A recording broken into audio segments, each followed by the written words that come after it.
we play a game? Why, yes, I believe we shall. Oh, I got a live one here.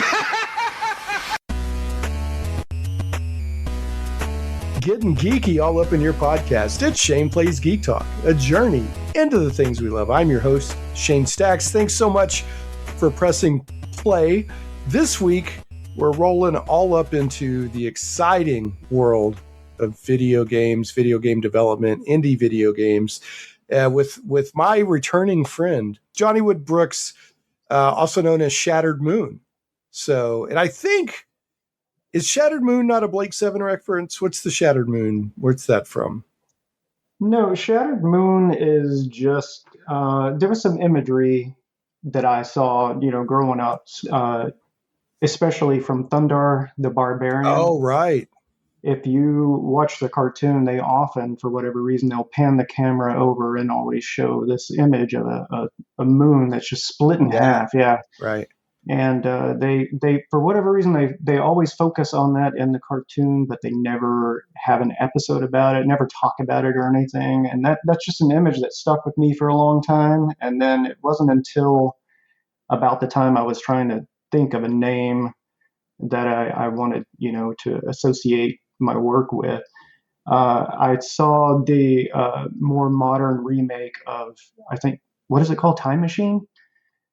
And where they shattered the moon, right? Yeah, right. And in that movie, they have the shattered moon, and that just kind of reminded me of the Thundar thing. So that all that imagery that it stuck with me for a long time. I just said, hey, that's what I want to do. Well, that's cool. I guess I assumed it was a Blake 7 reference because you're like a massive Blake 7 nerd. And one of your first games you ever did was like the Liberator flying around, right, I think. Yeah. The only other people I know that are as big of Blake 7 fans are you as Michael and Elizabeth Stewart. I've had Michael on. I don't know if Elizabeth's ever been on, but he does a lot of, and she helps him. They do tabletop role-playing game stuff.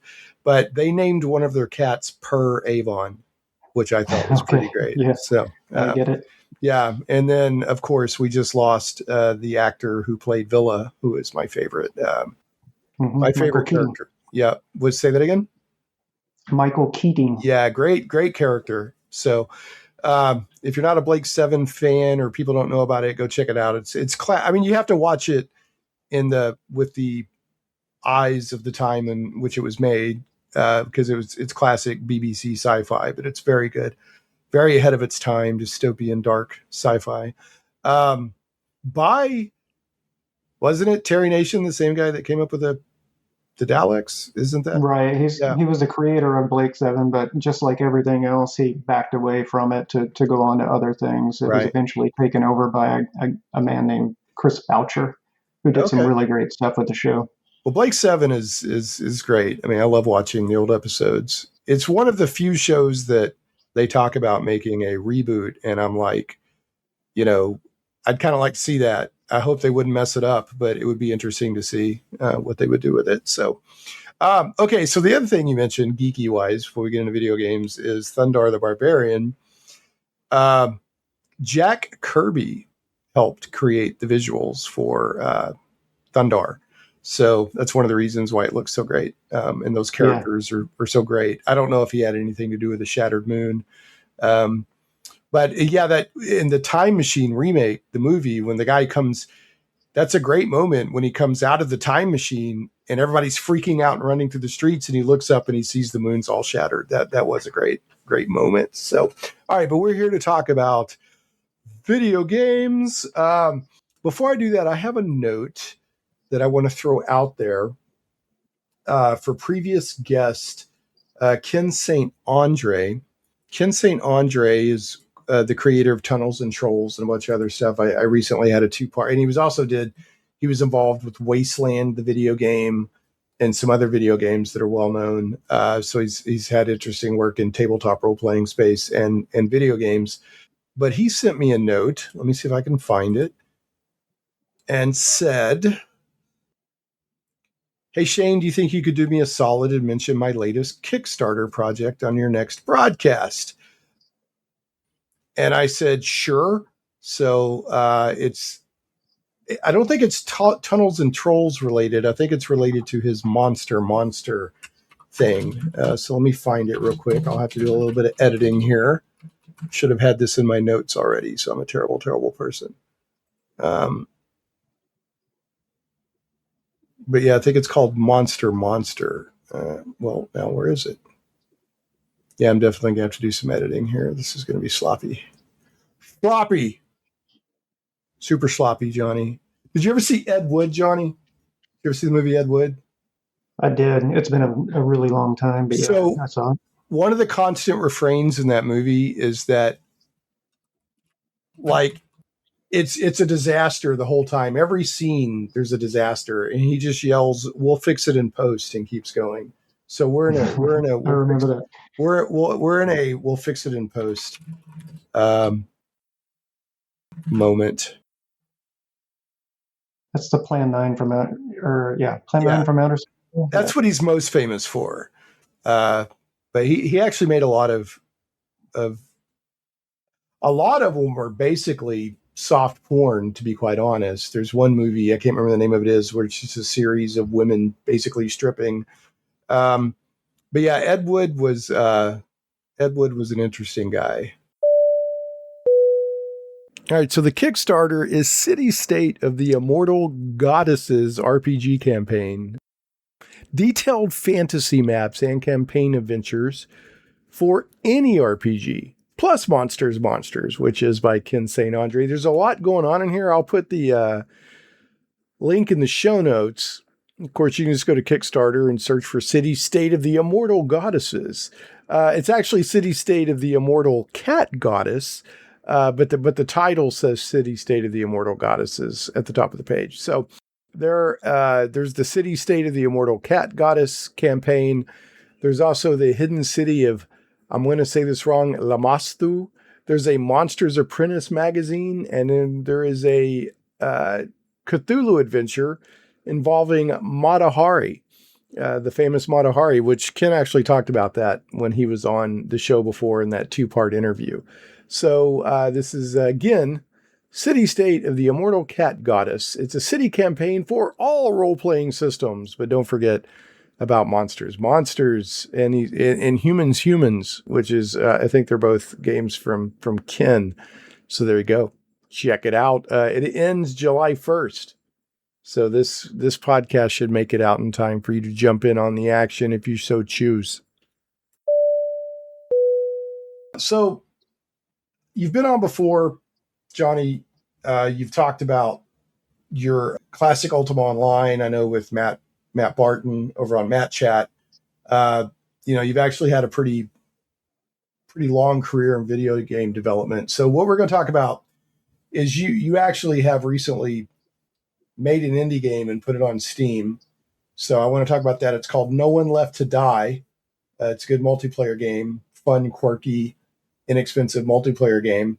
That, like I said, it's pretty fun. And it can be challenging for people who like that kind of challenging game. If they're kind of twitchy or wanting to solve puzzles and that sort of thing. But before we get to all that, and we will get to an update on your multiplayer Classic Ultima Online, which I know that myself and others have been helping you beta test a little bit. Why don't you kind of walk us through kind of a high level of your career in video games to date? High level, okay. Let's see. I got my start at Midway Studios, working with Unreal on several different titles simultaneously. That was Blackside Area 51, Wheelman, and TNA Impact, which was a wrestling game. I had forgotten that you worked on Wheelman. Wheelman, you are the driver. I played the heck out of that game with my roommates. So nice. Yeah. I don't think I actually ever played the game. It was fun. I do remember working on it. What did you do on that? So I was on an engine level in the game. So I wasn't actually working directly on the game, but I was working on a lot of the lower level systems and things that tied, all the bits and pieces together. I think I did like the Havoc physics implementation. I think I did an upgrade for them. Possibly some other things. There was something called side-by-side cache or whatever. I would take updates from Epic on the Unreal Engine that they were making on the side, and then I would do the integrations from them into our copy of the engine, and then I would take our central version of that and push it out to the games. So what year was this? Because when we're talking Unreal, this is not the Unreal we think of today, right? I mean, it's very early. It was Unreal Engine 3.5, Yeah. which I don't know. I mean, I can't say it's changed all that much. Like a lot of the things that are still there were present in 3.5, but they had different names. Like now you have Unreal Blueprints. Back then it was called Kismet. But I think the central, like the core part of Unreal is still very much there. Okay. So it's not shockingly different, you think? To an engineer, maybe not. We're talking like in the late 90s, right? Mid to late 90s? No, this was 2006 to 2008. When you did Wheelman? I wonder if yes. Maybe I'm thinking of it. Maybe, hold on. I may have to edit this out because I remember playing a game with my roommates called Wheelman, and the sub thing was You Are the Driver. And it was on like PlayStation or something. Yeah. So maybe same franchise, but maybe you worked on a later iteration of the game? Yeah, well, let me ask you this. Did it have Vin Diesel in the game? No. Oh, okay. then yeah, you're talking about a different one. But I thought there was. Okay, so the one I played, Driver, I played Driver, You Are the Wheelman, is a classic 1999 action driving game for the original PlayStation. No, yeah, Driver was awesome. That's one of my all-time favorite games. Yeah, so I got confused. I had a conflated memory. So yeah, but when you said that byline, I was like, yeah, that does sound familiar. Yeah, that sounds I've like certainly heard it before, but yeah. Yeah, that was totally okay. Anyway, so Midway, what games did you work on for Midway again? Blacksite Area 51, Wheelman, and TNA Impact. TNA Impact. Okay. Total, I forget what it stands for. Total nonstop action, maybe something like that. Yeah, wrestling. Yeah. Total not okay. Yeah. So you worked on a wrestling game, which I know is just right in your wheelhouse. You love nothing more than to watch wrestling. Yeah, absolutely. I didn't work directly on these games. Again, I was in sort of on an engine capacity, so doing integrations and things like that to the game teams. All right. So so let me ask you this, and I know that we're talking, a couple of decades. Some principles change, some don't. How did you get? A lot of people are like, "How did you get a job in the video game industry?" Like, what was did you just send out a resume and they liked it? Or, I mean, what happened? I had been working on learning how to create games in my spare time for years and years and years prior to that. And I had even tried applying to companies, all during that time. I applied to Origin Systems for an IT department job. I even went there, filled out some paperwork and stuff like that. That never got very far.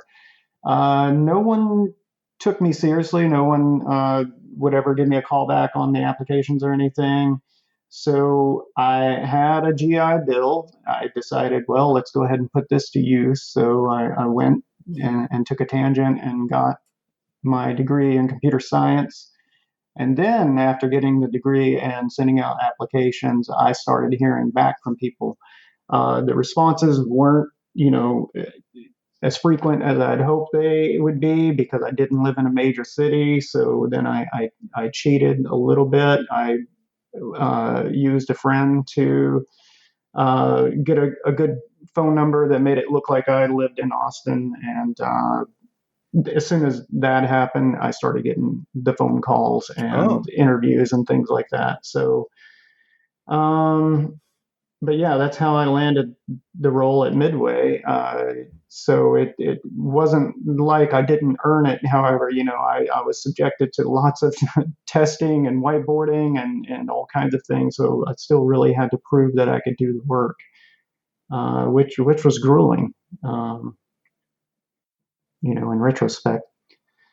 A lot of hard work and definitely a major turning point in my life, having finally worked my way into the industry. Well, of course, everybody can just go get a job in QA and get paid to play video games, right? They just sit there and it is just a heavenly job. You're in heaven just playing video games all day. I'm joking. No, it's still work. Yeah, I'm joking. Yeah. So when you were making your own games, what were you making them in? Like what languages or tools or whatnot were you using? Yeah, C++. I mean, Okay. C++ the entire time. It's still C++ is still the major language that I use for development. Right. Yeah, I remember you told me that within recent years, and I was surprised to hear that C++ was still so big in the video game industry. Do you think that's because it's the right language for the job, or it's just so ubiquitous that it's hard to get off of? A little of both. Yeah. Yeah, the C++ is the fastest, but it comes with the caveat of having to do your own memory management and things like that. What is your favorite personal language to program in? Yeah, I mean C++. Yeah, Okay. it's what I know, Yeah. and I've been learning C++ for 30 years. I still could continue to learn it for probably 30 more. It's changing all the time, and you can never know all of it. I could do a little bit in C++. I studied it in college. I can tell you that my big trivia is that C++ just means an iteration on C, because when you like have a variable and use variable plus plus, you just increment it by one, right? So I know that's what the name means. So it's just an increment on the C language. So there's my big trivia. So Right. all right. So what happened after Midway, or what prompted you to leave Midway, or what happened there? So Midway went bankrupt, if I remember correctly, and every studio across the entire world shut down pretty much simultaneously. So I was suddenly out of work. I decided I'd had enough of the heat in Texas. So I just started sending out my resume everywhere, and I ended up landing at Turbine in Boston. And so I got up and moved about 2,500 miles to a place I'd never been before, which is just crazy when I think about it. When I got to Boston, it just felt like a completely different country, even for me. And I can't even remember all the reasons why. It just did at the time. Now it just feels like home to me now. But yeah, I ended up working for Turbine, and later the projects I was on, which were the Lord of the Rings Online and Dungeons and Dragons Online, those got rolled off into another company under Daybreak called Standing Stone Games. But all in all, I ended up working on those two games for something on the order of 13 years. Wow. So there's a lot of interesting stuff in there that I want to get into. One of which is, I interview, video game developers here and there. I have relationships with a few. I mean, obviously you're the closest friend that I have that's a video game developer. But one thing that it's become very obvious over the years is that the video game industry is volatile. It's very hard to be secure.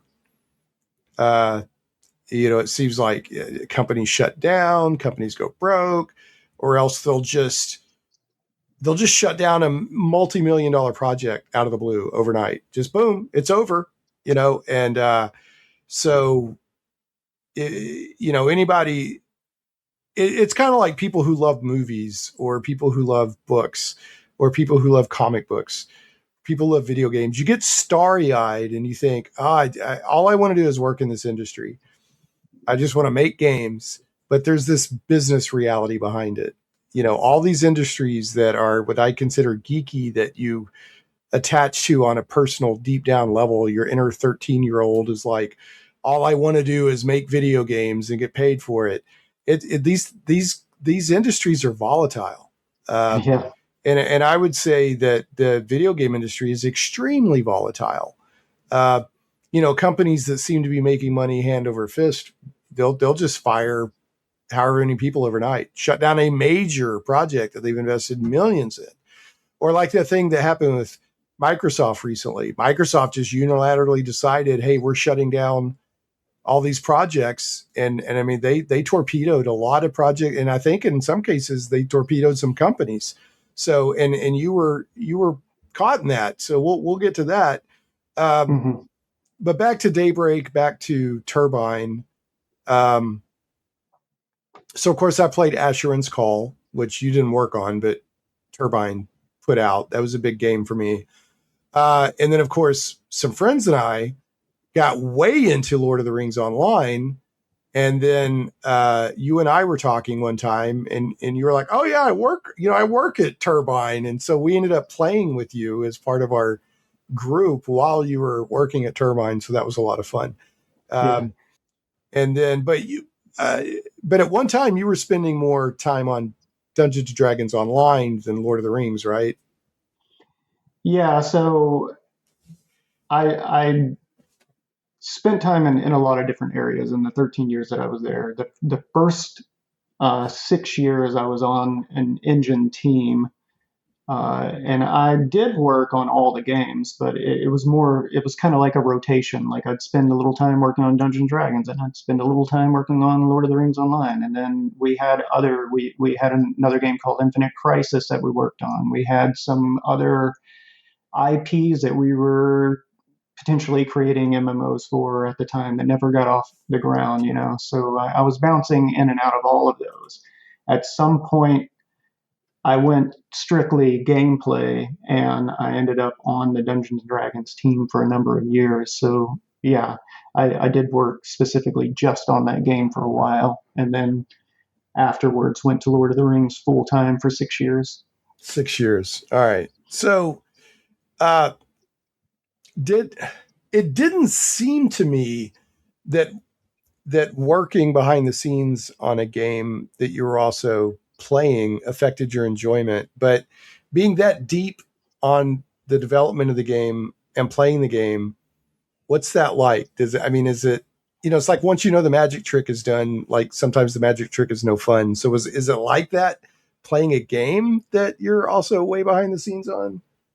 It might be for smaller games, but the Lord of the Rings is such a massive game. There's so much to explore and do. I felt like I couldn't really enjoy the game at all as a developer. In fact, you're struggling daily just to get anything done on an engine that big, and with so many things that you have to work on. There might be a server crash that comes out of the blue that you have to drop everything on and work on for weeks until you figure that out, because it's red alert time. Right. So during that time you're just staring at dumps of information, and there's just nothing fun about that at all. So it's funny, I'd work 8, 9, 10 hours a day, and then I would go home and I would play the Lord of the Rings, and that's when I got to enjoy the fruits of my own labor, and again, there's just so much of the world, and I was already a huge fan of the Lord of the Rings and just basically anything Tolkien in general. I felt like it really was two different things. Like I was working on one thing and in my free time enjoying another. That's neat. All right. Well, every now and then, definitely not every time we played, but just every now and then, you'd be like, "Hey, I want to do this to see if this is fixed," or you'd be like, "Oh, you see that UI element? We just put that in." But usually, we were just playing. So, right. And then we would discover artifacts in the game that were unintended, like when I launched off the cliff with. What was it? Not leave no trace, whatever that spell was that left leaves going behind your feet, and it looks like I left a trail of leaves in the sky. So that was fun. I probably put more time and had more fun in Lord of the Rings MMO than any other MMO I've played. I definitely went deeper in it, and it's still going. Every Hmm. now and then I'll log in and just keep my character updated and stuff like that. So, and so you did, and Dungeons and Dragons Online is still going too. So, um, I don't, it's interesting to me. I have no idea what the economics of MMOs are, but I guess if you keep enough of a player base that's paying, then you can just keep going indefinitely. Um, I'm still bummed that they shut down Asheron's Call. I thought Asheron's Call was a really cool MMO. So, but that's life. All right, so you were a Turbine you said, or Turbine, and then Standing Stone Games under Daybreak for, you said, 13 years. Yeah, 13 years, almost 13 years total. Okay, so and then you moved on from there and did what? So I went to ZeniMax Online Studios after that. Now they are, of course, the makers of Elder Scrolls Online, but I was not on that project. We were working on something new that they were putting together, had even been putting together for a couple years before I started. But that was called Project Blackbird. At some point, the studio was acquired by Microsoft. We continued to work on it probably for another 5 years after I joined.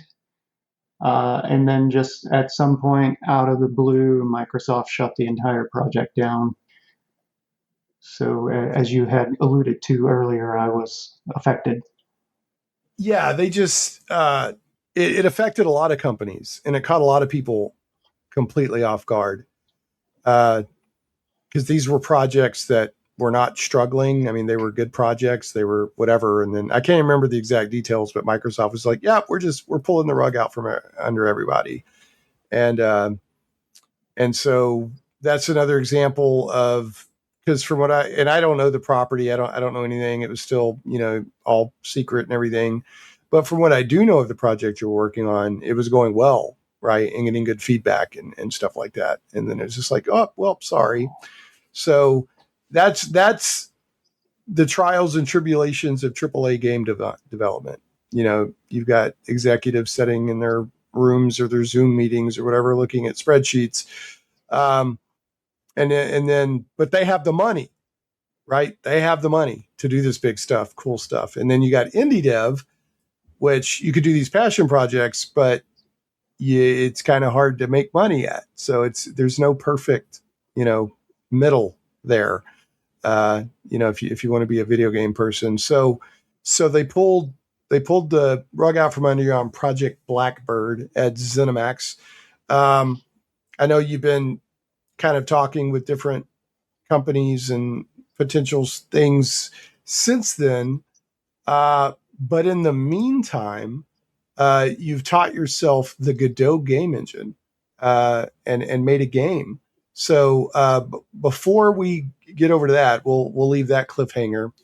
Um, I want to get your thoughts on Godot compared to other game engines, and then also talk about your new game, No One Left to Die. But let's get a quick Classic Ultima Online update. What's going on there?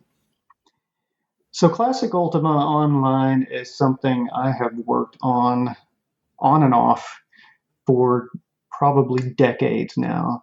The first iteration of that was me learning C++ and how to make games and things like that. And once I felt like I got to where that was done, and I would walk away and work on something else, something over time would just pull me back towards that. So it ultimately, pun intended, it became my go-to. It became sort of like my sandbox for development. If I wanted to play around with a new feature or a new like API or SDK or something like that, I would always come up with something to do in that project to work on it. So I had, I think, probably over its lifetime 4 or 5 major iterations of that engine. So at some point, I really got into scripting languages, and one of those major iterations was like, hey, I want to like move all of the game logic over to scripting and have a scripting language handle all that game logic. So, for a year or two, I was working on that. And then I decided, hey, I want to learn how to do my own multiplayer game. So for a year or two, I worked on that. And that's how or why I ended up, just spending so much time with it. Now, update wise, I did just finish another major iteration. I'm also made the entire project, which includes an editor, different versions of Ultima. So you can play Ultima 1, 2, 3, and 4 in the same game environment with the same character. But I made that all available as open source. So if you visit the Git repository called Shattered Moon, you can download that or branch it and make your own changes or do whatever you want with it. It's open source.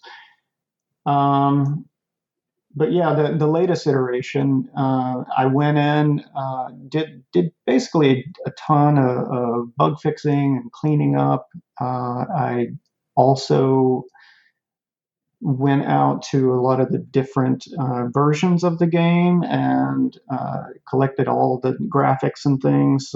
Some of this was easy. Some of these assets were already available on the internet. Yeah, I remember that the graphics switching was nice. The sprite switching was nice. Right. Is that what you're talking about? Right. Yeah. So you can on the fly just hit a button and you can have NES style graphics instead of Apple II. That's nice. Yeah, we played with that. That was nice. That's a neat little feature. Like my son bought, he saved it. He likes the retro game, and he bought an Xbox 360. Yes, Xbox 360 is now retro. People, sorry if that hits you in the feels, but and he bought the Xbox 360 version of Halo Combat Evolved, and it had a switch that you could just jump back and forth between the original Halo graphics and the remaster graphics. And that was really nice. So nice. It's stuff like that. That doesn't, it's just nice, right? If you could do that kind of thing. So the purist can play in the old graphics but if you want the new graphics, you can. So, but I thought that was really neat because you had for the sprites in Classic Ultima Online. I mean, there was multiple versions of the sprites, right? I can't remember how many different choices you have. Yeah, I ended up supporting 12 different versions, and one of them I even made up myself, but it's basically an ASCII sprite sheet, so it looks like playing like NetHack or something. Exactly. Yeah. So I was just talking over on Matt Barton's Discord, Matt Chat. We were talking about how NetHack is interesting because it's one of the first procedurally generated games. It's an early example of procedural generation where it's the same game but different every time you play. So, which is pretty impressive with the limited resources they had back then to figure that out. Okay, so Classic Ultima Online is two things. It's a server and a client. So somebody's got to run the server, right? And then the clients connect to it. Yeah. So Classic Ultima Online is just the implementation of Ultima in that engine. The engine is called RUM, which is an acronym, stands for Rogue Ultima Mud, which MUD is also an acronym. So, right, for multi-user dungeon. Right. Yeah.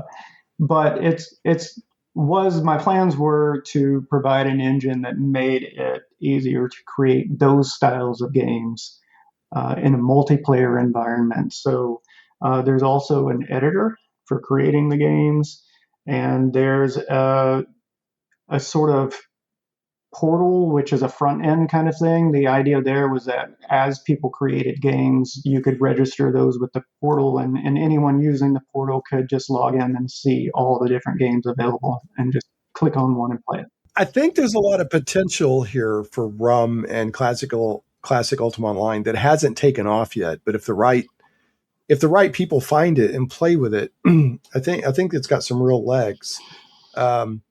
And I mean, I know you've tried to get it out there. It's, you haven't been doing it in secret or anything like that.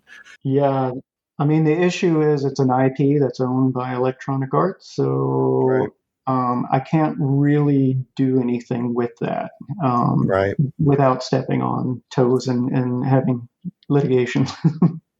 Yeah. So it's important to note that you have to own a legal copy of like Ultima 4 or whatever Yeah. to use the Rum engine and do multiplayer.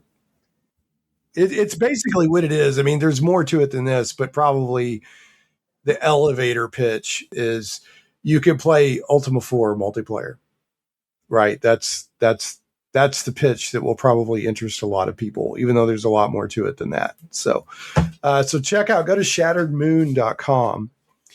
And when you go there, you can either check out No One Left to Die, or there's also a big friendly link to go to Classic Ultima Online, and with links to download Rum and play with that. Like Johnny said, there's a GitHub repo called Shattered Moon that has all this. So if you're into that sort of thing, go check it out. It's really neat. So and we've our group, our game group that meets pretty much weekly, has done a couple of multiplayer sessions to help do bug hunting and everything, and it works. I mean, you could play multiplayer Ultima 4, so pretty neat stuff. Which is 4 where it stops supporting? Like, is it Ultima 1 through 4? Is that kind of where it stops? Well, it's where I stopped supporting it. Okay. Like if someone wanted to go on and support Ultima 5 or even do a demake of 6, 7, or 8 or 9, you could. I mean, it's a tile-based engine, however, so you could actually do 6 without too much work, but when you start getting into the isometric tiles with Right. Ultima 7 and Ultima 8, and then Ultima 9 was a full 3D environment, like I said, you would have to demake that. You would have to flatten that to a 2D environment and kind of rework some of the game. But there's people out there crazy enough to do that. Yeah, I would love to do that. I'm out of time and maybe a little bit out of interest on it. But dude, there's so much, like, all these crazy stuff gets done. And I'm like, all I can think is that there are college students with too much time on their hands. Because like, who has the time to put Doom on a thermostat? Right. But somebody does it, right? Who has the time to flatten Ultima 9 into a 2D? So somebody out there has the time to do that. They're not married with kids, I can tell you that. But they got time to do it. The problem with those folks is they don't even have a clue what Ultima even is. So, right. Yeah. They're like, what? Yeah. Well, a few do. But yeah, for the most part, they don't. Yeah. They're like, okay, boomer, what are you talking about? Yeah. So, yeah, they're like, what? Yeah. So, all right, folks, go check out Classic Ultima Online. You can go to the show notes at shaneplays.com, and I'll have links for all this stuff, or go to shatteredmoon.com. And Johnny's 2 major side projects are there. No One Left to Die and Classic Ultima Online. You can get to either of them. No One Left to Die is actually on Steam. So, which leads into our next subject. Is there anything else that you wanted to kind of share about your history, your career as a game developer? No, I don't think so. So at this point, let's fire up No One Left to Die, and we're gonna talk while we play. I think this will be kind of fun. So Johnny's latest venture that he did just kind of as a side project was, just because he was a bored college student, he decided to teach himself the Godot game engine. And from there, he made a game, a multiplayer. You can play it single player, but I think it shines multiplayer, called No One Left to Die, which is a quirky, fun game. I'd have to go look up the review. I left it up or whatever, but it's just fun, and it's also challenging. It's got interesting graphics. It's got this little, you run around as this little rectangular cube thing that flails its arms when it gets in trouble, and those dudes are called Blitz. And you're on a generation ship trying to solve problems. And if I remember right, the way you keep score is how many puzzles you solve subtracted by how many times you die. If I remember right, isn't that how you keep score? Something like that. Yeah. I mean, the puzzle solving, depending on the difficulty you're playing on, you can get bonus points. So if you're playing on normal difficulty, you can get like 3 or 4 points for solving a puzzle. But for every easier level of difficulty that you play on, you will lose a point. So I think there's a tourist difficulty. Yeah, you added a tourist difficulty level after one of our, because I think we beta tested this several times. Yeah. So I will say it's common to end up with a negative score. That is a normal thing because you die so much in the game. Yeah. All right. So are you gonna like send me an invite, or how do we want to join up here? Yeah, let me do that. All right. You just invited me to play No One Left to Die. Now, I just added last night the ability for as many as 8 people to be in the game simultaneously. So I think that's a good. You were talking about that recently. That a lot of multiplayer games cap at 4 people, and you see people going, but our group is 5 people or 6 people. We can never find a game that we can all play. So,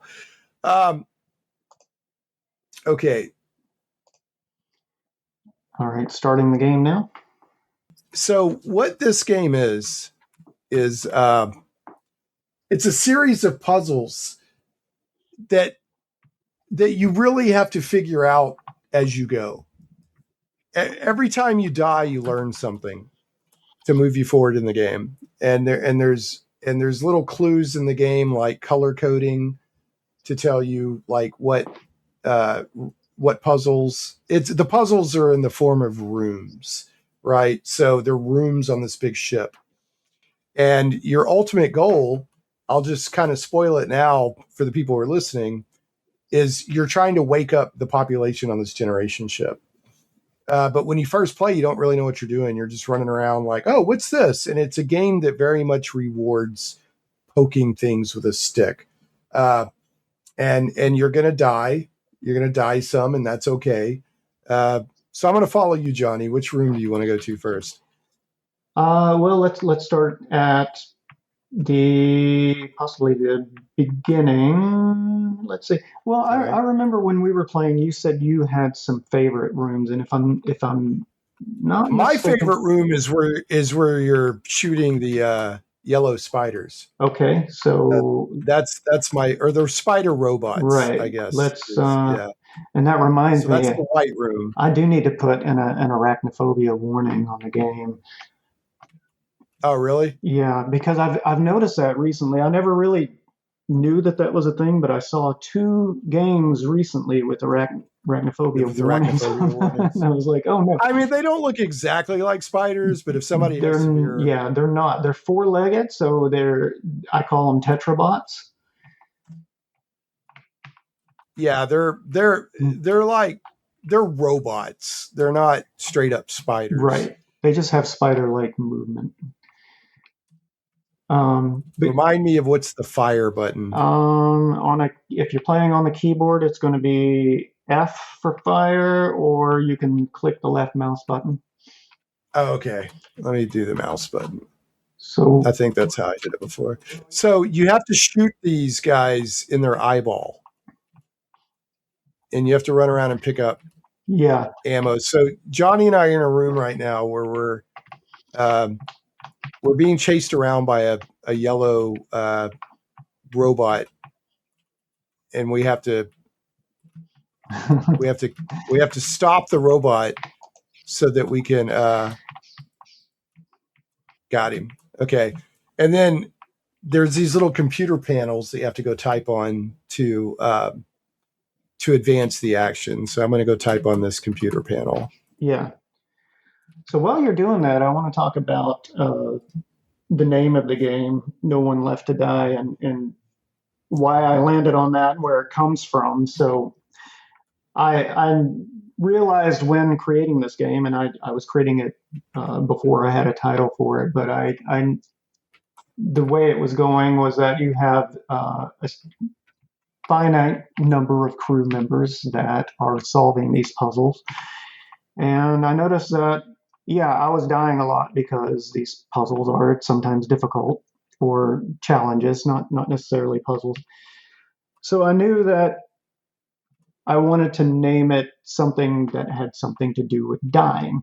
And I'm a big fan of Gary Newman. I was listening to some Gary Newman, and one of my favorite Gary Newman songs called M.E. off of his album called The Pleasure Principle.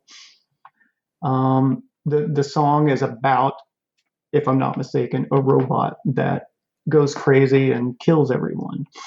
And one of the lyrics in the song says, "Now there's no one left to die."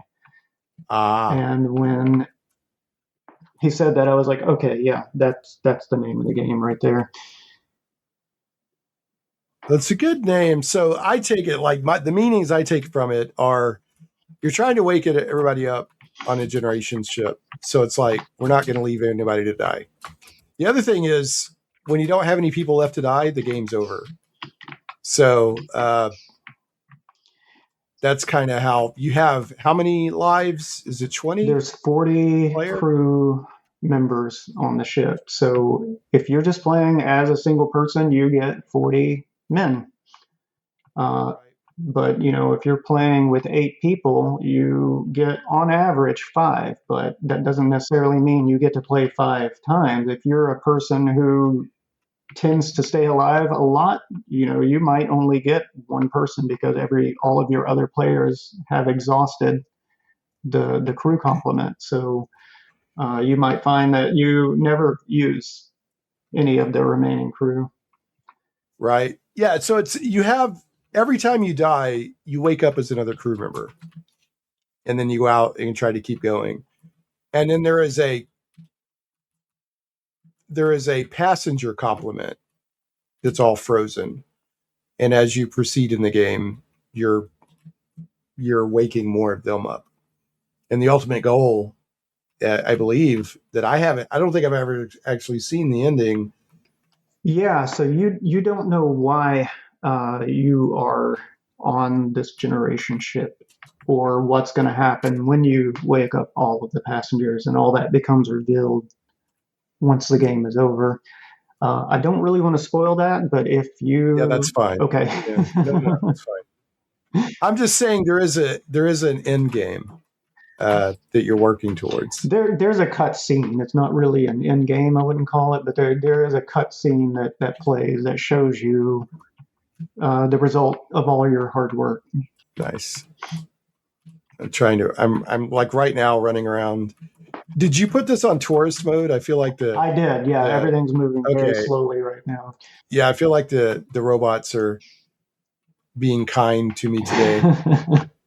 Yeah. So you can play this almost casually, or you can play it very difficultly. Yeah. And I think that there are a lot of people that there is a gaming population of the gaming, or a segment of the gaming population out there that likes difficulty, likes to, hey, I got to figure this out. This isn't holding my hand. So you can play it like that as well. Yeah. What I think is interesting about this game, just knowing you personally, is you were talking to a game company and they said, hey, throw a demo together for us. It can be anything you want. So you made like one little play thing, and then you expanded that demo into this full game. I thought that was pretty cool. Yeah, so I had decided when they said to create the demo, they said I can create it in anything. Well, I had been playing around with Unreal Engine 5. I spent a little bit of time in Unity, and I felt like those engines were very, a little maybe too robust for what I needed. And the development cycle in those just felt like it took forever. When you tie a bunch of things together and then implement a few things, and then you go and you hit play. A lot of times you would end up sitting there for 5 minutes waiting for your game to even run and things like that. And I just felt like, right, that's just a little too exhaustive for what I wanted to do. And plus, they gave me a very strict timeline on getting something to them. So I wanted Right. something Didn't you that, have like 2 weeks or something like that? yeah. So I wanted, rapid of development as I could get. And in talking to a few people, the common suggestion for that was Godot. And, I'd never used Godot before. I'd never touched it. But I watched a couple of videos, and right away, I mean, just to see, even after watching a couple of videos, I was like, man, I feel like I can already start developing in this thing. So Right. I downloaded it. You know, probably within minutes, I had a character running around on the screen and things like that. That's pretty neat. It's so rewarding to work in too, because the second you hit play, your game is running. You don't have to wait for compilations. You don't have to wait for things to sit there and compute shaders and do all kinds of crazy stuff. Like, it just runs, and it's the execution time, the turnaround time on your development, everything is just so fast. So I became just a huge fan of Godot in a very short amount of time. The overall development So of the there's game. no, I have to make a bad joke. Yeah. So when you're doing game development in Godot, there's no waiting for Godot? No, there isn't. It's a very snappy engine, and the other great thing about it is it's completely royalty free. It's created by independent people, and you just download it, start developing, and Right. that's it. Yeah, I actually grabbed it. I have some in the back of my mind game ideas I would like to fiddle around with, and Unreal and Unity are very powerful and good at what they do, but I like the idea of Godot being sort of rapid development. I'm assuming that was their goal, right? Is to like get a game going quick, based on what you're describing. Yeah. Now, at one point you were like, "Oh, I love Godot," and then you were like, "Oh man, this multiplayer is kind of. I'm not sure I love Godot, but it sounds like you're back to liking Godot." There were just a few things, and I think maybe those ended up being my fault. But I guess the first major thing was that Godot supports peer-to-peer communication at the Godot level. And I'll try to make better sense of that in a second. But when I got all the multiplayer working the way I wanted it to work, and I uploaded it to Steam, I found out right away that the multiplayer didn't work. Yeah, I remember that was a big deal. Yeah. The reason that is that Steam isn't really peer-to-peer without a lot of additional work. So all of that peer-to-peer stuff that I put together didn't quite work the way I expected in Steam. Steam is more of a peer-to-server-to-peer topology. So I had to kind of go in and where I was originally avoiding having everything absolutely server authoritative, I had to eventually go back and make all that way. And by server. So how much of a pain in the butt? How much of a pain in the butt? Not much really. Like it's the way I should have done things anyway to begin with. I was just being a little lazy. But and by server authoritative, just for anyone who doesn't understand what that means, the server has to decide that something is okay. If you fire a weapon and it hits something under a different setting, like client authoritative, the client would tell the server, "Hey, I killed this thing," and the server would just be like, "Okay, sure, you killed it. You get credit for it." Server authoritative is more that the server checks absolutely everything. The client will just say, "I killed something." The server will look at all of the different information that's been sent, and it will determine whether or not all of the conditions were actually met for you to have killed the thing. And then the server will say, "Okay, yes, you did absolutely kill the thing. Now let me tell all of the other players that you killed the thing." And, it's just it's quite a bit more complex, but it's really the way things need to work. Otherwise, cheating is very easy. Right. Well, I am glad that you put this on tourist mode. Otherwise, I would be getting rocked by all these octopods. Yeah, if you want, we can go to a different room now. But so each room, quote unquote, has multiple sections, and you progress. So we're in about the fourth section of fighting these cute but deadly yellow octodroids that you have to shoot in the eyeball. so some sections have three, or some, yeah, am I saying that the right way? Some sections have 3 rooms, some sections have 4 rooms. And earlier when I was talking about the scoring, you might get 3 points, you might get 4 points, that kind of thing. It depends on the number of rooms that are in the section. We were talking about multiplayer in Classic Ultima Online, some of the challenges you had there, and then with this, I keep, every time I read about or listen to interviews about multiplayer in game development, just even after all these years, evidently multiplayer is really hard to implement. The asynchronous or whatever, keeping the servers and clients updated, and you think as long as multiplayer games have been out now, you think it would just be almost an afterthought, but evidently it's still just really challenging. Would you say that's true? Yeah, I mean, absolutely. There's a lot of considerations you need to make. If it's a fast-paced game, you're going to be doing things like some tricks on the side to make it look like certain things are happening when maybe that information is still being sent to the server and back down to the client. For instance, let's say something is moving quickly in a single direction. A developer will use something called dead reckoning to still show it moving on the client, even though the server may disagree that the thing is moving in the direction that it's moving. And then once that information finally hits the server and it finds out, yeah, it's actually moving in slightly different direction, that information gets sent down to a client. The client will then do some interpolation to slowly move the projectile from point A to point B without skipping a beat. So it still ends up looking great to the client, but there's a whole lot of extra work going on in the background to make these things happen. Oh, I think I just got killed.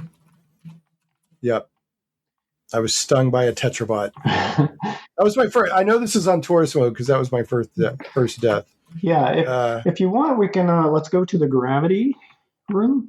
All right. And, which color is that? Orange. So, okay. And if I'm not mistaken, I think you said that was one of the rooms you preferred. Well, let's go. What's your favorite room? I don't mind sucking some deaths here. Yeah, and what's funny is, I certainly do have favorites myself. There are some rooms that are easier than others. The gravity one is again, it's a fun room because the heat is kind of taken off of you. You can just kind of take your time and solve the puzzle at your own speed. Whereas like the Tetrabot room we were just in, that's more twitchy. Yeah, it's more twitchy. That reminds me of like the early run around and fight stuff. The robot Tetrabot room, Octobot room, whatever, Tetrabot. Reminds me of like the early video games, right? Where it was just constant hordes of robots or whatever that you're having to blast. Right. But I enjoy it. Then the gravity room. Oh, I'm going into the lava. Going into the lava, Johnny. So everything about I discovered. But I want to point this out real quick. Sorry. So you put clever little things like I discovered a gravity constraint, and then also I experienced a sudden temperature increase when I died. So those are cute. Anyway, because you both fell to your death and you burned in the lava afterwards. Right. No, I was going to say everything about this game is supposed to be retro. The style, it's very stylistically retro. It has very simple polygon graphics. untextured. It's the character is just a block with a little circle on the front of it to represent your face. Which I like. And I love how they flail their little arms around when danger gets close. Yeah, I mean, I'm a huge fan of the game Elite from a long time ago, and that just used simple polygon graphics and everything. Stylistically, I love that. Like, I will play any game that echoes that same style, and that's kind of what I was going for here. Oh, you just went down to the lava. I fell. Yeah. And you discovered a gravity constraint. Yeah, and that's another important point to make about this game is even though I've played it 1,000 times at this point, I'm still not very good at this game. Right. It's easy to die. And we're on tourist mode. Right. So you will die a lot.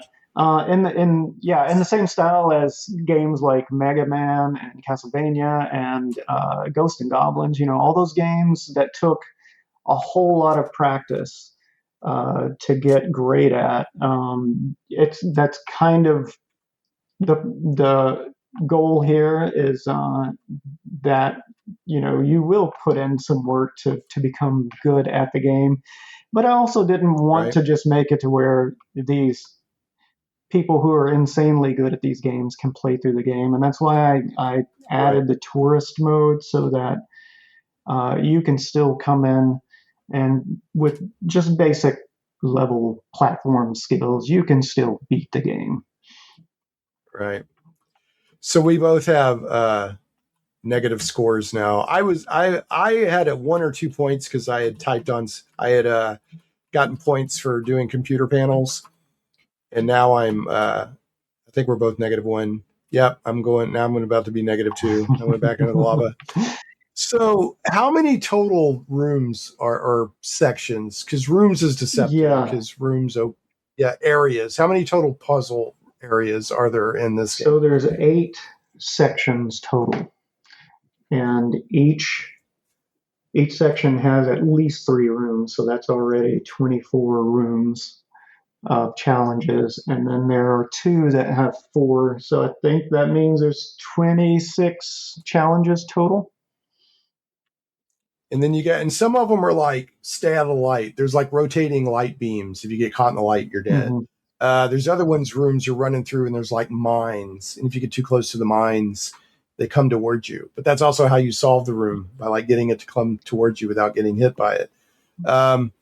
There's rotating and moving platforms that you have to figure out. One of the things I think that there's a certain type of gamer out there and gamer group I think would really enjoy this game, because you've got to figure it out. Some of the stuff's not immediately apparent what you have to do. So you're like, okay, I died doing that, so try this, and then you're talking with your friends and figuring it out.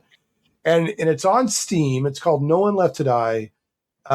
It does have a meta narrative that, you're on this colony ship, but that's just flavor. I mean, you could just solve the puzzles for the sake of solving the puzzles, but there is a meta narrative of, you're trying to wake up the passengers on this generation ship.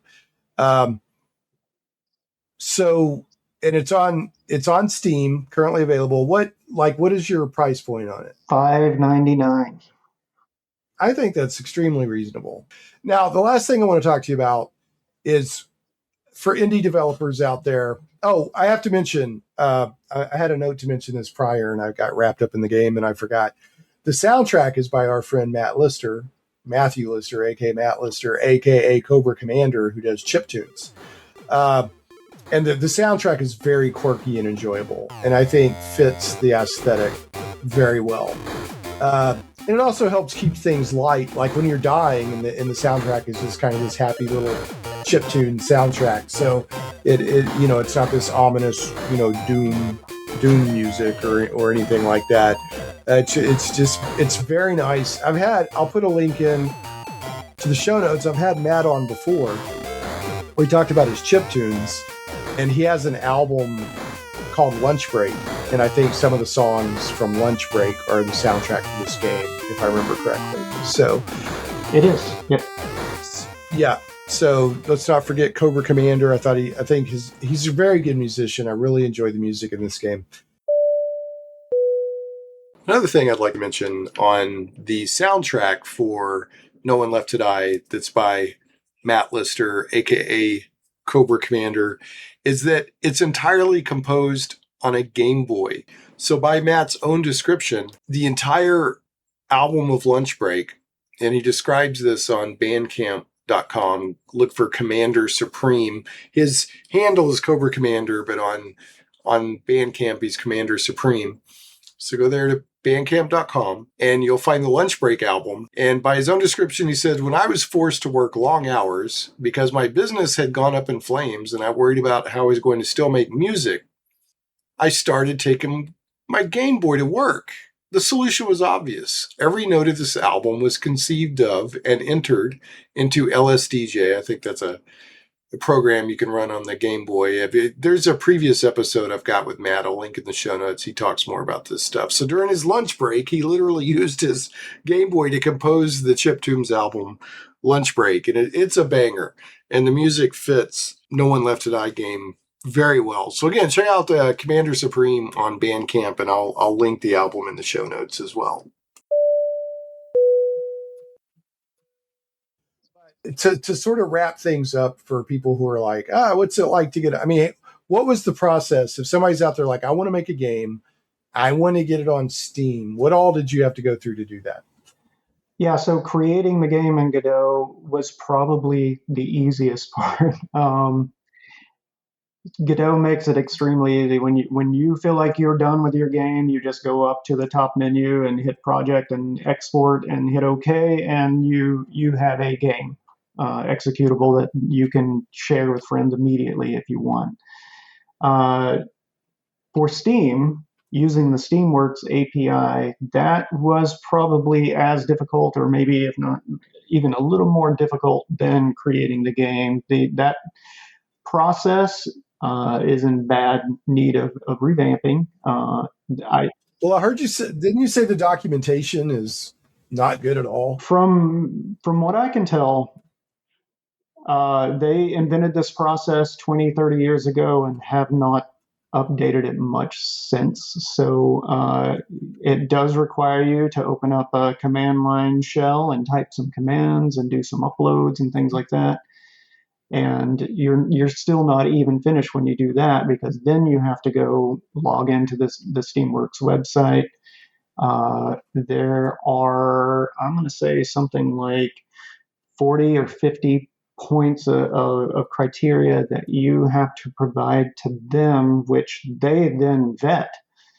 And at any time along the way, they can reject what you entered. And then you have to re-enter it, resubmit. So did you have to do that? Did you have to resubmit anytime? Many times, yes, many times. So did it seem nitpicky, arbitrary, or I mean, just like why am I being rejected here? Or? Yeah, some of it did, and I feel like a lot of times it's a misunderstanding on their part. For instance, so one of the things I was trying to do was upload the soundtrack as a separate thing that you could download and play. And they were extremely nitpicky about that. The fact that the soundtrack had a title called Lunch Break. That wasn't the title of the game. It wasn't the same as the title of the game. I remember that was a problem. They rejected it for that reason. The soundtrack has its own cover image, which shows Cobra Commander and some buttons to click on and things like that. The fact that stylistically didn't match the game at all, they rejected it for that reason. Things like that. So you really do need to give yourself probably a couple of months from the time you finish the game to the time you release it. And so you have to go through this, even if you're an established company selling on Steam or developer selling on Steam, you have to go through this for every game that you put on. Right. Okay, so it's not like you start building up trust with them. It's like, nope, every game has to be scrutinized. Right. So I have to say, on a tangent here, a side note, I'm in the laser room. And these lasers I love watching the lasers go back and forth. Just the glow on them, and it's almost hypnotic. Like, like back in the 70s, people were like, just put on some music and groove to these lasers, man. So, you just discovered a gravity constraint. I don't know which room you're in, but I know that you No, just well, I'm taking a shortcut to get to you, so I decided to go ahead and just jump down, and I knew I would respawn closer to where you are rather than walking all the way there. So, yeah. There's also, if you go into the settings, there's a option that says "Do not press." It's all in caps with exclamation point. I'm not going to reveal what that is, but there is an option in the settings that says "Do not press." Yeah. So it's worth buying the game alone just to find out what "Do not press" is. Yeah, there was some utility to that button while I was creating the game, but when it came time to taking that button out of there, I was like, you know what? I'm leaving it. I'm leaving the button in. No, I think it's actually useful. Yeah. It is actually useful. Mm-hmm. I just got killed by a laser. Right. If someone ever gets to the point to where they're trying to time themselves playing this game or whatever, you can use that button to increase your time. You're going to lose points probably from using it. I'm probably giving away too much, but like I said, yeah, we're to whopping. You have -2 and I have -5 points right now. So, how many lives do we have left? Well, if we add, no, that's not possible. I was going to say if we've only just died, we can figure out from our score, but you used a couple of terminals, so yeah. I think I saw last time I respawned, I was in the second cryo chamber, so we're probably 12 people down at this point. Is there anything else you want to cover? No, I don't think so. On No One Left to Die, I think people should. The problem is, it's a good problem and a bad problem. It's a good problem for the consumer of video games, because if you go to Steam, there's so many games to choose from. It is a terrible, awful, no good problem for the developer, especially a sole proprietor developer like Johnny. Spends time making a cool little game here. People would enjoy it. It's almost impossible to get noticed, right? So that's a challenge. And without, spending a lot of money on marketing or something like that, or some like super genius guerrilla marketing, I don't know how to solve that. Right? Like where you end up spending a lot more money and time on marketing than you did on the game. And like a single developer is usually not going to have that kind of time and money. So that's what you've run into, right? Like you got this cool game on Steam, a few people have found it, but it just has no visibility. Would you say that's accurate? That's absolutely accurate. And I've spent most of my time since releasing the game attempting to market it in ways that I know how. Like you can share the game with curators in Steam for free.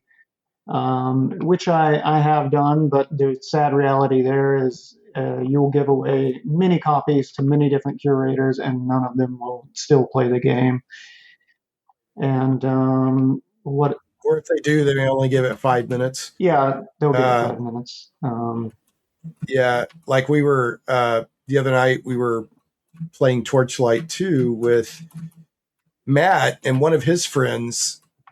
That he respects a lot. They left a review, said, I played this game for 7 minutes. How can you possibly get a sense of a game in 7 minutes? Right. And so, and I'm not beating up the person that said they only played 7 minutes, because for all I know, they had 30 keys they were sent, so they were just checking stuff out. But, the point I'm trying to make is getting people's time is very hard. And there's so many, like how many games did you say dropped on Steam the same day that you dropped your game? I've forgotten the number, but I'm going to say something like 200 games are released daily on Steam. It's like, wow. Like, how do you, how do you, other than just lightning striking and the right person happening to notice, and like playing your game on Twitch or something, how the heck do you deal with that? I love that I'm in the room right now where the platforms keep rising and you have to figure out which one to run to. This is probably my second favorite after the Tetrabots.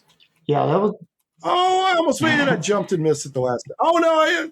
I was right at the end. That's a good one.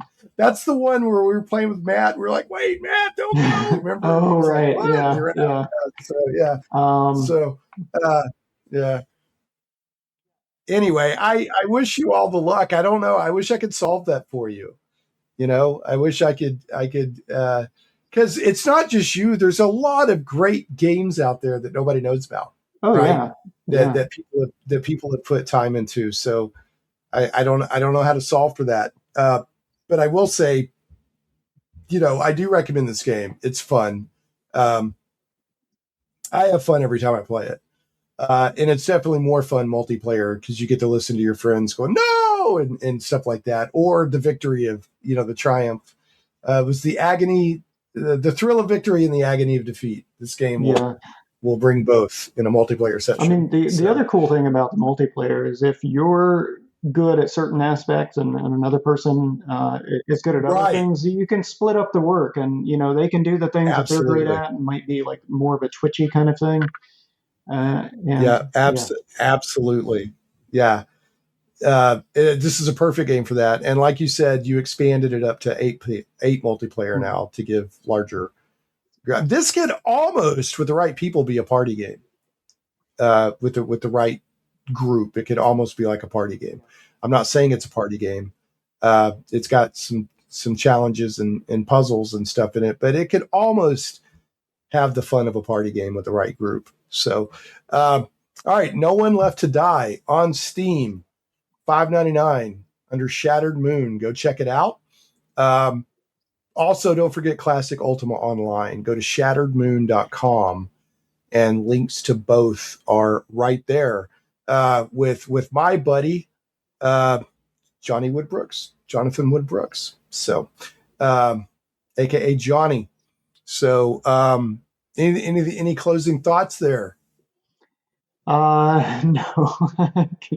Put me on the spot. I can't say that I have any. No.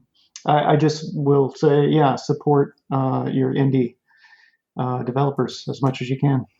Yeah. So let's see here. I have to do it. You've probably forgotten. It's been a while since you're on, but I do the bad joke of the week.